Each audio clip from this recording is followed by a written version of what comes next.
সকাল হইছে আর আজকে আবারও গেছি গিয়ে বাইক নিয়ে শিলচর সার্ভিসিংয়ে করানোর জন্য। কালকে বুকিং করছিলাম তো আজকে যাইবার লাগি হয়েছে। তো নতুন বাইরে চেকিং লাগে বন্ধুরও হয়েছে, বন্ধুর লগে চলো আমার সার্ভিসিং করাইতাম। তো বন্ধু হয়ে গেছে, তারপরে সোনাবাড়ি ঘাট যাইতে যেতে বৃষ্টি খুব জোরে আনছে, ভিজিয়া গেছি।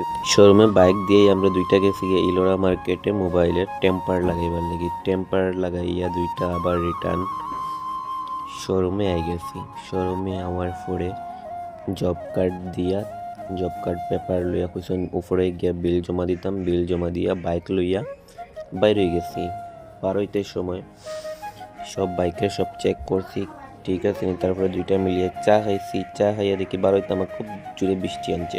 তখন একটু বার হইয়া দেখি যাওয়া যেত না। তারপরে আবারও দাঁড়াই গেছি।